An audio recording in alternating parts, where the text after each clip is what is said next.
All right, hello. This is a quick improvised lesson on just DNA, little study guide, you know? So we're going to be going over the structure, the bases, the replication, transcription, introns, extrons, translation, codons, anticodons, and the central dogma. Okay, so let's get started. So DNA is a double helix. So it's just two helices, and then oh, this doesn't look good, but there's like these big angles. These are called major arcs. And then there's smaller angles like this one, and then this would be called a minor arc. You find more genes in this major arc here. So major arcs are more important than minor arcs, right? So double helix strand, we are going to have, so let's say C, so cytosine is blue. Then we're going to say guanine is green. Then, I don't know, adenine is yellow. And then thymine is pink. Okay, so Chargaff's rule, if you remember, is C equals G. So the amount of cytosine equals the amount of guanine. Oh, I didn't do this in blue. Give me a second. So the amount of cytosine equals the amount of guanine. And these cytosine and guanine are connected by 3 hydrogen bonds, okay? Okay, and then A equals T. So the amount of adenine in an organism roughly equals the amount of thymine in an organism. And these two are connected by 2 hydrogen bonds.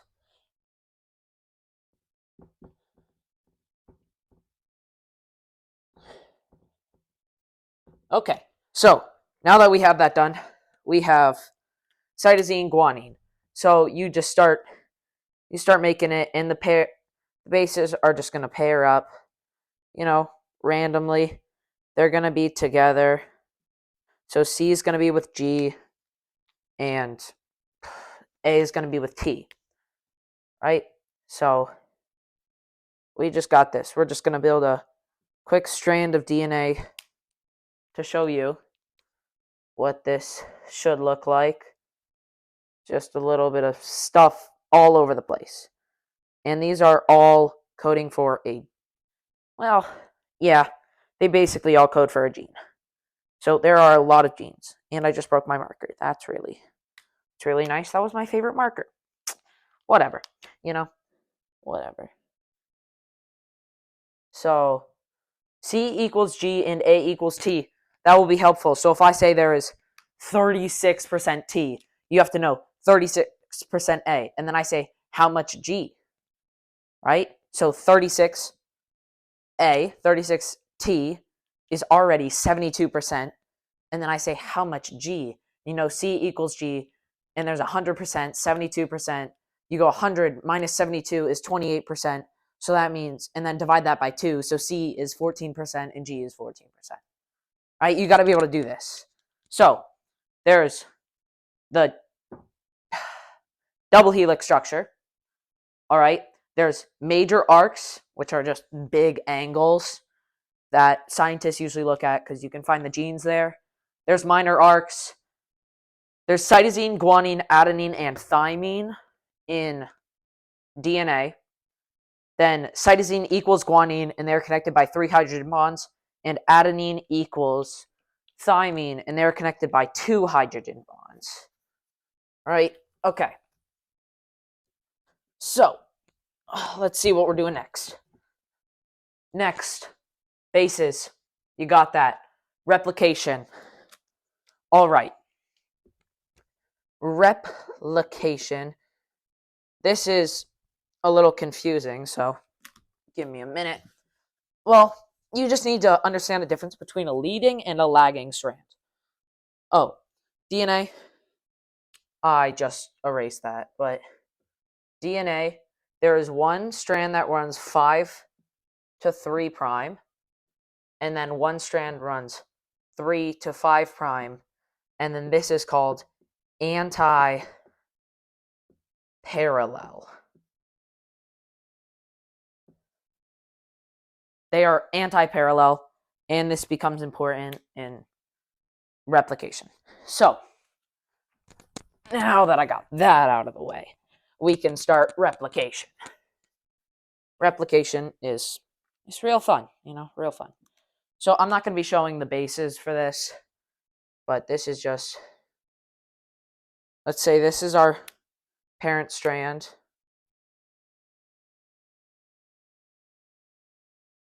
Okay. So this is our parent strand. This is going to say this is leading, the black is leading, and then this is lagging. The yellow strand is lagging. So what's going to happen here is there's going to create like a fork. They're going to go different ways. And this leading strand is going to be synthesized all at once, continuously, by something called RNA polymerase. So it's just an enzyme. And so first there's primase. A primer goes over top of this leading strand. And then, excuse me, RNA polymerase, the enzyme, just zips over it and starts adding new nucleotides to this that all correspond. So if this is C, this is G, G, C, A, T, T, A, right? And then it takes the primer off. And shaboom, you got a new strand.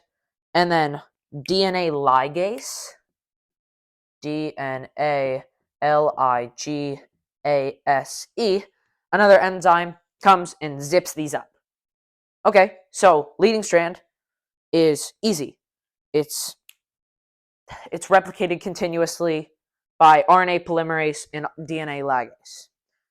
So the lagging strand is where it gets difficult. So here's our fork, and it starts breaking up. The problem is the lagging strand does not go in the direction that RNA polymerase goes. So a primer, let's just say there's like a primer here. A primer is added, and then DNA polymerase will come in and it'll make a couple nucleotides, right? And then it produces this thing right here. This is just a fragment. This is an Okazaki fragment. Okazaki. It's an Okazaki fragment. So this fragment is just a piece of the final lagging strand. Well, the final new DNA strand that comes from here.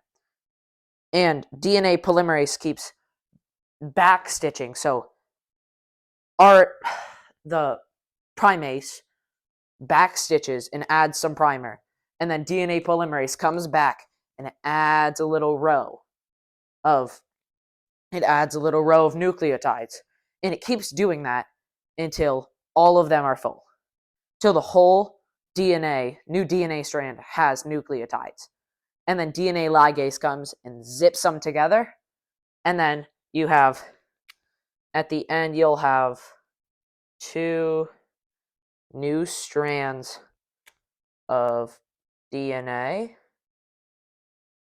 And both of them will have one of their strands will be from the parent strand. This is called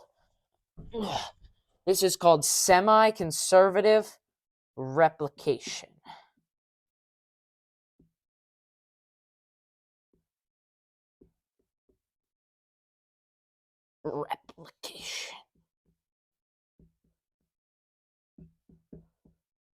So semi-conservative replication, conservative to keep, semi like part of. So this DNA unzips because of helicase, which is an enzyme that just unzips DNA.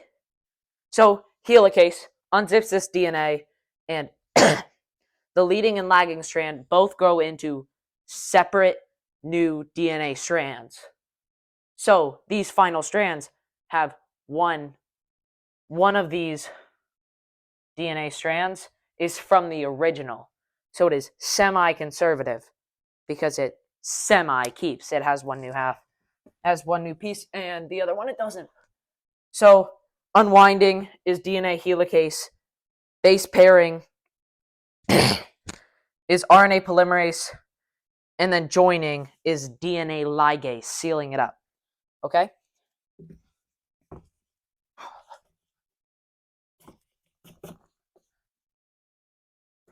So now we have transcription. All right. So here's our DNA strand.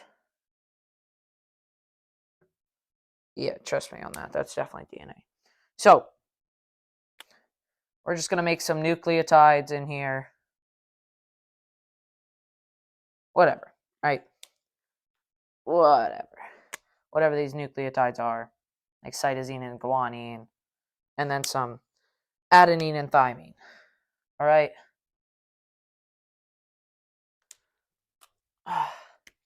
Second, I want to make it look good for you guys. Okay, so there's some nucleotides. Excuse me. Wow. So DNA helicase is going to come and like unzip, right? So helicase, the enzyme, comes and unzips this, and then it's just like a huge, you see, there's a huge opening here. And then all of these bases are showing, right? So they're not connected anymore, and they're all just showing. So we're going to say this top strand here is going to be used. This is going to be called the template strand. And then the one that's not used is going to be called the non-template. Very original. So RNA polymerase is going to come in here and just start synthesizing some new nucleotides. But in these new nucleotides, instead of, oh, that's the wrong color. Instead of thymine, it will be uracil, right? So no thymine, yes, uracil. So there's going to be this new strand, for every A it comes up on, adenine, instead of adding a thymine, it's going to add a uracil instead. Okay, so then what? Well, then this new strand comes out. So I go, whoa, look at this. Look at all these. Look at all these cool bases, you know? Stole it. Got some uracil, got some cytosine, got some guanine. And then DNA ligase is going to come and just re-zip this DNA like nothing ever happened. So, on this, we're just going to make it the same color. On this mRNA, this messenger RNA, there are going to be something called introns and exons. Sorry. Before this messenger RNA leaves the nucleus, it is going to take off the introns, the not needed parts. So let's say these two are introns. Nah, don't need them. Take them off, right? And then the rest of these are exons, and they're going to travel out of the nucleus, and that will be the final final mRNA. So all of these, the intron and the exons, are the pre-mRNA. And once the introns are taken out and the mRNA leaves the nucleus, it is now the final mRNA. Okay, so you learned introns and exons. Exons are just the final base pair nucleotide things that are on the final mRNA. And then introns are taken out before the mRNA leaves the nucleus. So, introns, extrons, translation. Okay, this is a doozy. All right, so buckle in. I hope you're buckled in. That'd be bad if you weren't. So we're gonna say there's a ribosome here, right? Ribosome, and then this is our little messenger RNA, little cheeky mRNA. So this ribosome is made of a protein and rRNA, ribosomal RNA. That's just how it's created. This is the large section, and then this is the small. They are usually not connected until mRNA is present. Once mRNA is present, it connects to this ribosome at the 5' end. This messenger RNA, as I forgot to mention earlier, once it is in the pre-mRNA stage, before it leaves the nucleus, it adds a 5' little cap, right? And then at the end, it adds a trail of adenines. So here there's just an adenine tail. Yeah, the adenine tail gives it stability. And then this 5', it connects to the it connects to the ribosome at the 5' end. And once this messenger RNA is in here, the ribosome comes closer and like smushes together and keeps it there. Okay, so this mRNA is in the ribosome now. Now what? Right? The ribosome's just basically holding it there. So mRNA here. mRNA has these things on it. It has bases on it, correct? From earlier. So there's this base. There is cytosine. Oh, that is guanine, cytosine. And then we can say uracil. That's adenine. So this would be GA. That is not Na. GCA would be this codon. All right, so guanine, cytosine, adenine. And then this codon, I'm sorry, wow, codes for an amino acid. The way it codes from an amino acid is from something called transfer RNA. Kind of like, looks like this. And then it has the anticodon. So the complementary pair to this GCA would be a CGU. All right, because this is our RNA. So this is our tRNA, transfer RNA. It is activated, and then it just has amino acid on it. So it carries a specific amino acid, and then it connects. It connects, and it's like, oh, wow, that's cool. And then this mRNA just moves a little bit, right? And it starts reading the next part of code. But, so this amino acid comes up here and connects, and the anticodons, they like lock. And then there's an amino acid there. And then it keeps going through the chain. And there's just more amino acids building up until you reach a stop codon. The stop codons are U, A, U, A, G, and UGA. So once this mRNA strand has UAA, UAG, or UGA in it, you stop. Well, this ribosome will stop attaching amino acids. It is a stop code, and then this chain will be sent off. And it's a new protein. It's just an amino acid chain. Wow. So this mRNA, you're like, oh, that's simple. But how do you know when it starts? Does it just start at this beginning part? No, it does not. Yeah, it does not. What is it? GUA, UAG. Echo. What's the start code in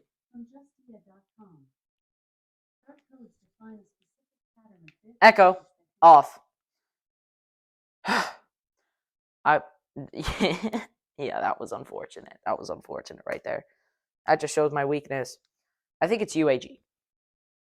We're gonna say start code UAG. I literally just said that was not the start code. What am I doing? Okay, so there's a start code. It's GUA. We're gonna go with that. All right. You can tell me if I'm wrong. So we're gonna say this is GUA. So once GUA comes up on this line, now I'm just self-conscious. If GUA comes up on this line, then you know this ribosome says start, and it brings the amino acid met, and it goes here. Oh shoot, that is not an M. Okay, and it builds a chain. So you got to start. You got a start code. You will find out the start code because I forgot it. And then it keeps going. All these codons are. There's a tRNA that has an anticodon connecting to these codons that will then attach an amino acid to this amino acid chain and make a protein until a stop codon is reached. I am very sorry about that start codon. You see, I was not prepared. So, codon, anticodon, then the central dogma is the last thing I am teaching you today. So, the central dogma states, central dogma states, so it basically says DNA codes for RNA, which we found in transcription when mRNA was created. But now, RNA, as we just saw in translation, RNA codes for proteins.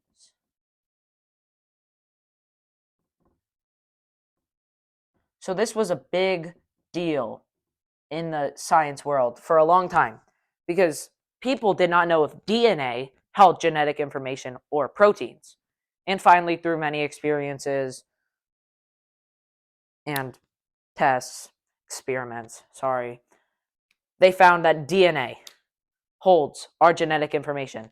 DNA codes for RNA, which then codes for proteins.